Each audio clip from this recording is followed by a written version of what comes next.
Hello, Happy New Year once again. Today I am taking you through a course and it is literacy. Literacy. Now, when we talk about literacy, it's one of the one of the major components as well as language study is concerned. So today we are taking literacy. And when we talk about literacy, all what we are talking about is your ability to speak, read, write effectively. So, though sometimes we do know how to speak, we also do know how to write, but that's not only what we are after, but the ability to do it and do it effectively. That shows that you are literate, or that is literacy. Very good. But before we take on this, let's come to the basic component. We have four components of literacy. Four components of literacy. And one is what? Let's say reading,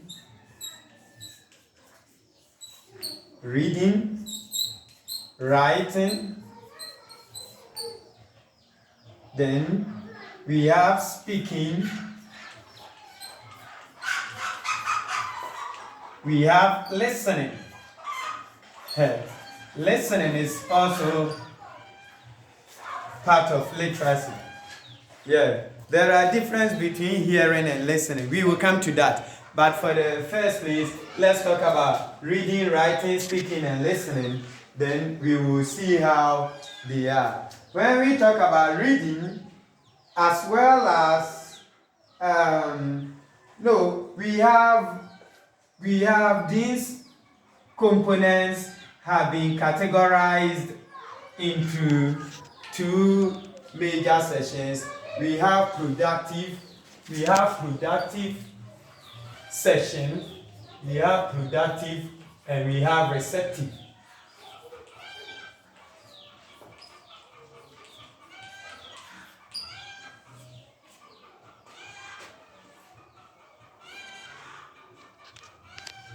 So we have productive and we also have receptive. For example, listening is a receptive. So listening is a receptive because you are receiving what other person is talking, so it is receptive. Listening as well as reading. So listening and reading are receptive. Then speaking and writing are productive. So speaking as well as writing are productive. Yeah, these are so whenever we are talking about speaking and writing, they are productive because you are the one producing your thoughts and your feelings. You are putting it across. Either you speak it or you write it. So that is the productive aspect, and the receptive aspect is listening and reading. Now, I want us to look into listening first. Listening. Many times we do listening, we do hear people talking, we hear sounds of different sounds from different environments where we are, such as the objects, let's say cars, animals, people talk, sounds of radios, televisions, and the rest. So now we are diving deep into listening. There are differences between hearing and listening. Though hearing is under listening, but it's not the same as listening. Why? Because you do hear words which your attention is not there, but listening, you are having the mindset that you want to achieve something. So your mindset that you want to achieve something, that aim that you want to hear either for information or whatever, makes listening different from hearing. For example, if you are in your room and someone is just making noise elsewhere, let's say your house is closer to a school, a little closer to a school, and you can be hearing the sounds from the school, but you can't really identify what actually they are talking about or what they are saying. But you will overhear the loud voice blowing and making the loud voice blowing, telling you that people are there, but it's different from listening. So when we say listen to what I am saying, it means it is talking about what? Attentiveness. You paying attention. So listening talks about attention, or I can say attentiveness. Okay, attentiveness. So listening goes with attentiveness. So that is one key. But we have two major types of listening. There are other types of listening, but I'm talking about the very two ones, which is the key and component types of listening. Let's say components of listening, or we can say the two types of listening. Though there are some that others have added to it, but I want us to first look at this. One, we have discriminative listening.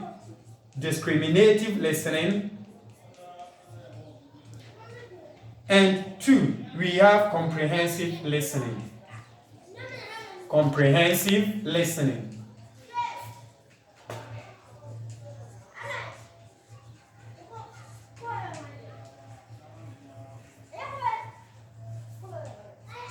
So we will dive into the discriminative listening. For discriminative listening, it is very different from the comprehensive listening.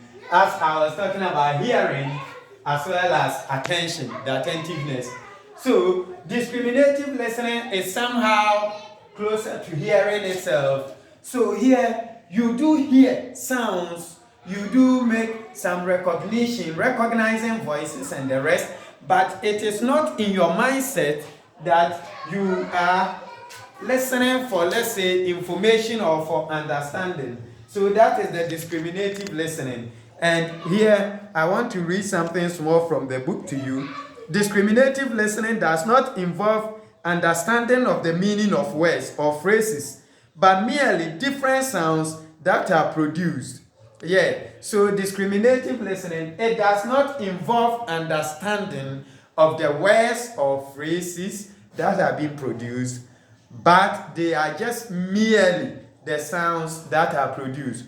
So that is discriminative listening. Example, recognizing different sounds that are being produced. For example, sounds that are produced when you speak is type of discriminative listening. When a child, the ability for a child to recognize the difference between the father's voice from the mother's voice, it is part of discriminative listening. So you make a discrimination that this is a male talking or this is a female talking, and that is discriminative listening. Then as well as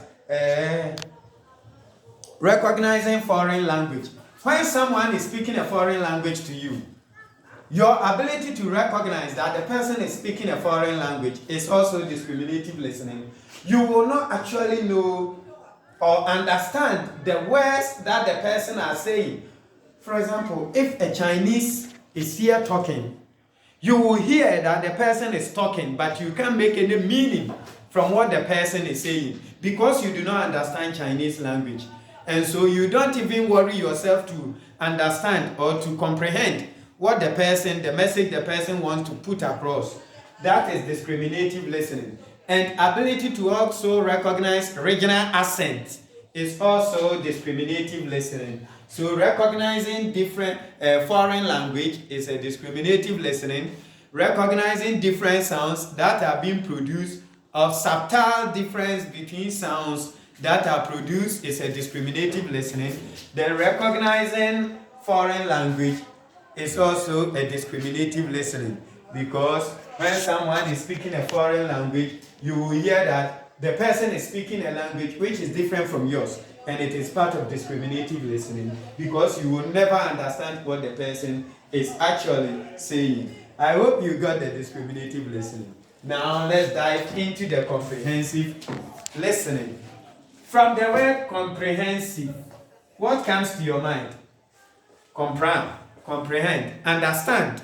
So it is the type of listening that we do listening in order with the aim of what? Deriving an information, getting a meaning, getting an understanding from whatever we listen to.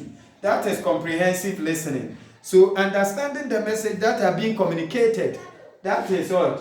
Comprehensive listening. So sometimes we do sit down to listen to something that someone is saying, and that makes it what? A comprehensive listening. You listen for understanding. So comprehensive listening can be complemented by sub-messages from nonverbal communication, such as such actions, tone of voice, gestures, and other body language. So comprehensive listening, it does not only talk about what? The message that you are putting across, but sub-actions that you put across, such as what? Gestures.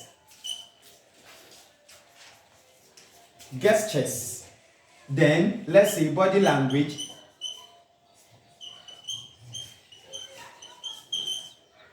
Then, tone of voice. The tone that the person is using to speak. Tone of voice. For example, if someone says, oh, you are a fool. You are a fool. This is foolishness. And check the difference between saying, you are a fool, and oh, this is foolish, or oh, you are a fool. Oh, you are spoiled. You are a spoiled child. And someone saying, you are a spoiled child. So the tone of voice will let you know that if the person is angry, or the person is happy, or the person is just saying it in a jovial or a comic manner. So the tone of voice people use to speak also brings meaning to what the person is saying. So that is it. Sometimes people speak, but the tone they will use to speak will show if the person is really serious about what he's saying, or the person is just putting something across. I will slap you. And I will slap you. What shows that when you venture, when you go closer to the person will really slap you. The way the person will speak will let you know that the person is angry and he means what he is saying. Okay, these are things that goes into the comprehension.